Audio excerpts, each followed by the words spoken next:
Hello, my name is Arya and welcome to Baha'i Basics, where we learn about the Baha'i Faith. In this episode, we're learning about one of the major teachings of the Baha'i Faith, the elimination of prejudice. And in this particular episode, we're going to focus on the elimination of racism as well. That's right, here at Baha'i Basics, we don't judge. Unless you wear socks to sleep, then maybe I judge you a little. Cut the title card!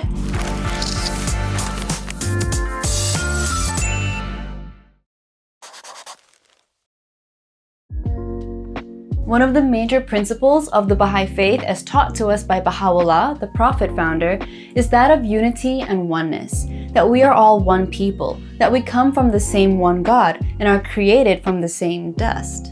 Baha'u'llah has stated, "O children of men, know ye not why we created you all from the same dust? That no one should exalt himself over the other. Ponder at all times in your hearts how ye were created." The unification of humanity is considered to be the pivot around which all the teachings of the Baha'i Faith revolve. But what does it really mean to be unified? Well, one concept that helps us approach unity is through the eradication of prejudice, that in order to see each other as one human family, we must eradicate any and all forms of prejudice, whether that be racial, gender, nationality, or religion, to name a few. Prejudice, or to prejudge a person, is a false perception of others based on ignorance. It inhibits us from seeing every person as an inherently noble, spiritual being with unique talents and capacities to contribute to humanity. To have prejudice towards another person or consider them inferior is a major contributor to humanity's present-day problems. Baha'u'llah invokes us to adhere tenaciously unto that which will promote fellowship, kindliness, and unity, and that the well-being of mankind, its peace and security, are unattainable unless and until its unity is firmly established. Let us use the human body as an example for society. In the body, everything is connected. Everything works together and sustains each other. From the heart that pumps the blood, to the spine that connects us to our brain, or the nerve that makes my eye twitch sometimes. It's really annoying. Through this, we can see how the principle that governs the functioning of the body is cooperation. The various parts do not compete for resources. Rather, each part thrives when it functions in a mode of giving, receiving, communicating, supporting, sharing, collaborating. Unity, oneness, healthy, thriving body. Yay! Now, imagine if you had a bad cut on your arm, which, if untreated, could become infected and harm the whole body.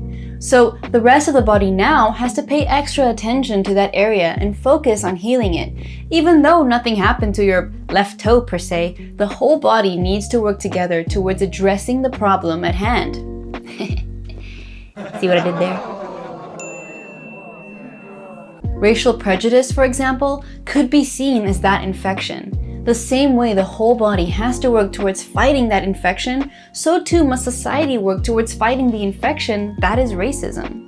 Once we realize that we are all interconnected and that we are all one, we can start to work towards racial unity. For example, I live in the United States, and the issue of racism is something prevalent in our country.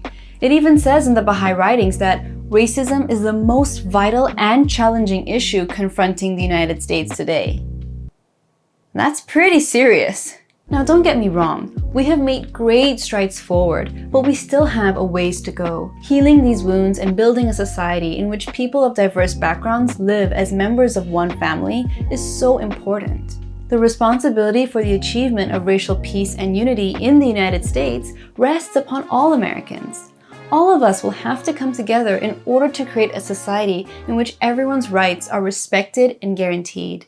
With the understanding that we function as one, we will start to recognize that it's in everyone's benefit to eliminate racism, that we are not able to thrive if anyone is suffering its detrimental effects. All of us must recognize that unity is essential for our common survival. All of us must recognize that there is only one human family. We're all in this together. The Baha'i writings state, "Let neither think that anything short of genuine love, extreme patience, true humility, consummate tact, sound initiative, mature wisdom, and deliberate, persistent, and prayerful effort can succeed in blotting out the stain which this patent evil has left on the fair name of their common country." I find the issue of prejudice to be so tricky because each one of us has unique life experiences that may make it harder to notice it in its different forms, whether we are speaking about racism, sexism, or any other forms of prejudice. It can be a sneaky one. It takes a lot of work to unlearn old habits, ways of thinking, speaking, and seeing the world, and to dismantle and rebuild systems and practices that don't benefit everyone. It's not always going to be easy. As difficult as it can be to actively undo prejudices, whether it's on a personal or societal level, we all benefit when we act with love, kindness, forgiveness, and compassion. When we remember that we are all one, I think that helps make all the difference. Baha'u'llah states, "Regard ye not one another as strangers. Ye are the fruits of one tree and the leaves of one branch." And there you have it. That's my very basic explanation on the elimination of prejudice, one of the core teachings of the Baha'i Faith. Make sure to click subscribe for more videos on Baha'i basics, and if you're curious about any of the topics we discussed in this video, feel free to check out the links in the description below. Thank you so much for watching, and I'll catch you in the next episode. Bye!